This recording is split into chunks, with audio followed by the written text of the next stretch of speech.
We had a significant event that took place on February 21st, last week, February 21st, 2023, according to the Roman calendar. February 21st being the day when Omawale Malcolm X was taken out of his development by the enemies of African people, using some race traitors to carry out, their heinous crime. The family, the daughters, survivors of the of Baba Omawale Malcolm X and Dr. Betty Shabazz are in the process of filing a $100 million lawsuit against the United States government, the government of New York State, and the government of New York City for complicity and cover up in the assassination of Omawale Malcolm X. They've hired the popular attorney Benjamin Crump to represent them. Obviously, anybody has the right to choose whoever they want to be their attorney.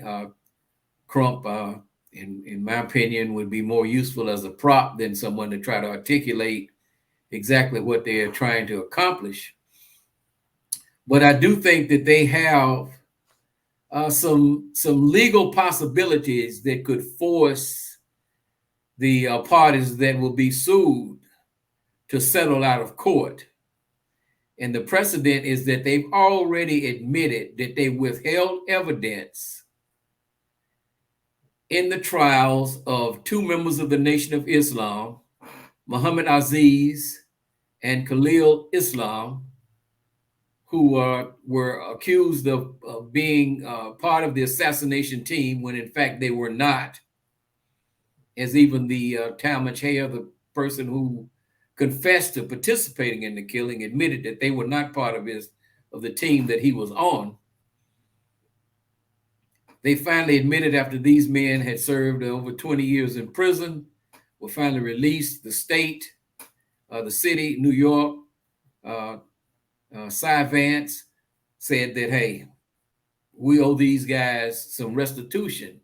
So New York City paid the estate of Aziz, who I believe transitioned in 2015 or 2016, and brother Islam, who is still with us.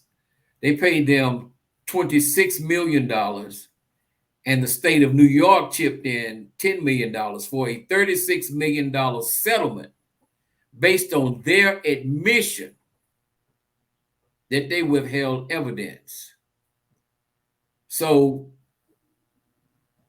I think there's a great possibility that the family could get a measure of justice in this particular crime against African humanity. African humanity, will not recover all the potential that was lost, but for the family who have suffered so much over the years as a result, the daughters being present. Now, for the daughters being present, one of whom has transitioned recently, and Dr. Shabazz was pregnant with twins at the time when Baba Omawale was assassinated.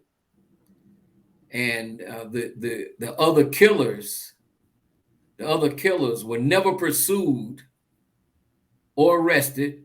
I think almost all of them have transitioned, except for the mysterious and even the preeminent scholar on the assassination, Baba Zach Kondo, says that the fifth member of the team that carried out the assassination in the Audubon Ballroom that day, nobody really knows who that guy was. Even Talmadge Hayer said that he didn't really know the guy. The other guys apparently came out of some of the mosque in Newark, in New Jersey, Newark or Jersey City. But this one mysterious guy, nobody knew who he was, or at least Hayer didn't know who he was. And I would guess that he was probably the second suspect that was arrested by the police when the police announced on February 21st that they had two suspects in custody. And the next day, the second suspect disappeared. I would imagine this is the mystery person that not even Bobby Zach Kondo knows. The U.S. government, based on all of the files on Malcolm X, which actually the certain elements of the government were keeping tabs on him because he was sending letters to President Truman while he was in prison. But the files on him were open as soon as he was released from prison. And some of those files have been made public. And when you read through those files, they are heavily redacted. They are heavily redacted. But so, they had this brother, under, their microscope from the moment that he left prison.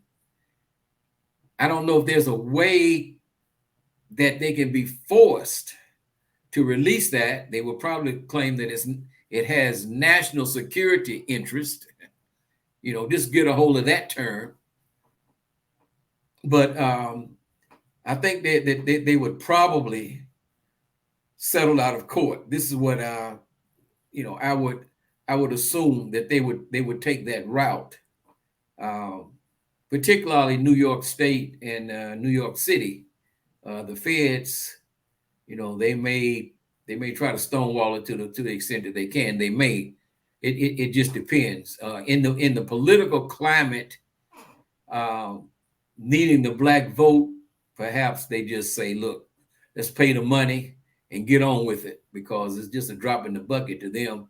It doesn't come out of their pockets, comes out of the U.S. Treasury. So, but I was glad to see that the Shabazz family made this decision, and they are certainly deserving, of justice.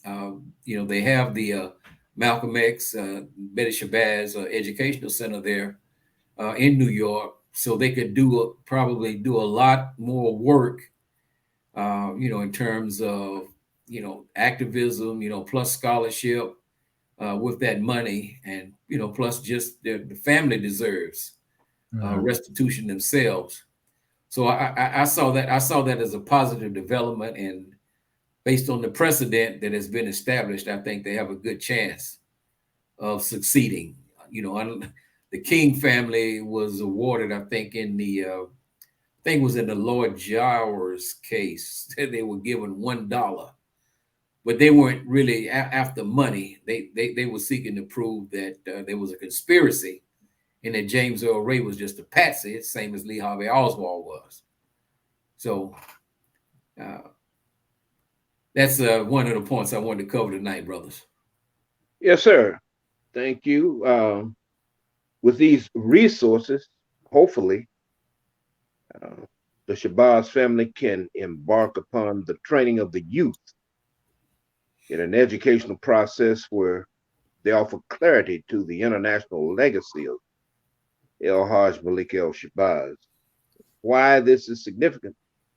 I heard Andrew Young say on the domestic front that Omawali had the greatest potential to solve many of the problems that confront our folk in these colonial enclaves or these ghettos through his nationalistic ideology and through economic improvement in the development of infrastructure. America is a nation that, if we study America, or if America is studied 1,000 years from now, the way that we study the old papyruses and writings from ancient Kemet and other nations in history, there are going to be people who are going to have access to those unredacted files. How? Because they store those files. They just don't redact. They redact it for the public, but those documents, unredacted, are stored somewhere. Mm-hmm. So eventually, once this civilization falls, what would be the outlook on this country when people are actually able to read a lot of the historical documents that the CIA, FBI, and other organizations have produced, telling the truths about what really happened in history. There's gonna be a lot of history that has been presented as propaganda that's going to be revealed as being lies. Well, brother, as we sit here in 23, it is obvious to me, that the hatred for this mystery Babylon has reached an irreversible level. As we sit here right now, and in fact, typically, the only ally that they have is the hats, the Zionists, as you refer to, and it's rooted in part because of, once again, this full spectrum of dominance that's being pursued.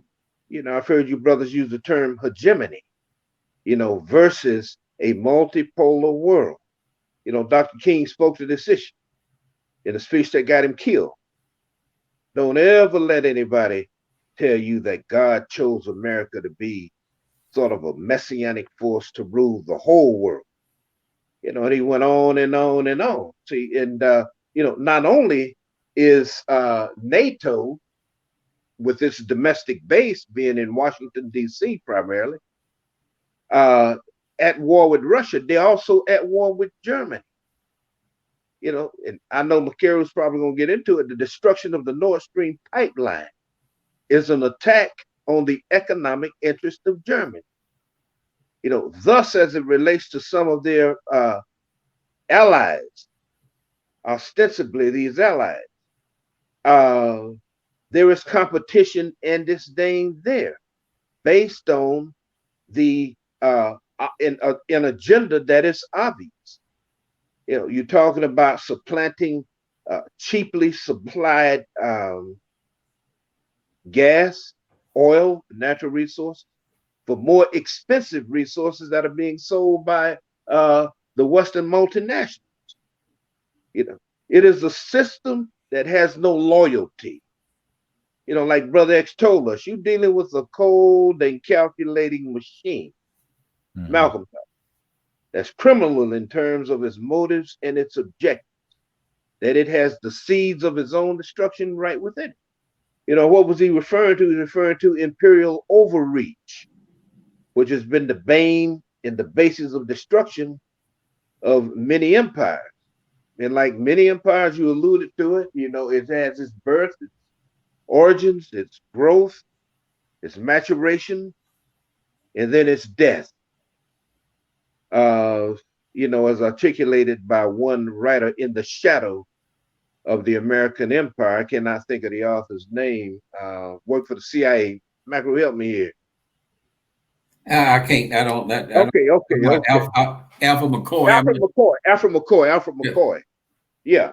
I haven't read his stuff, but he does pop up on my feed every now and then. He predicts a date, 2031. He is that specific based on a number of factors. Yeah, almost. I think that when assuming they don't destroy all those files as the empire is collapsing, what will be revealed is one of the most criminal and inhumane societies or nations in history. I think that's what will be revealed. Mm-hmm. When all of those files, not just on the domestic activities, but more so on the international activities. Patrice Lumumba, Mossadegh, Arbenz, right, Juan Bosch, even Diem, right, and in Vietnam, and I mean just Allende. You go on and on, up to the Hussein Gaddafi, the numerous attempts to kill Dr. Castro Ruz, the Dulles clan, John Foster and Allen Dulles, all of these people, for example, who who made their fortunes off of the opium trade. I've been listening to a multipolarista with Ben Norton, Aaron Good, and some others. A lot of good information these guys put out about these families. The Delano family, Franklin Delano Roosevelt, for example. So many of these families involved in the opium trade. So you'll just find, what was it? I think it was George H.W. Bush said that if the American citizens knew what we did, they would chase us down the street with axes and picks and whatever they can get their hands on. They know how corrupt they are, rotten to the absolute core. But that was a very prescient statement there that Gullah Jack quoted, from Omar Wiley regarding the seeds of destruction, are within the ingredients that make the empire. And so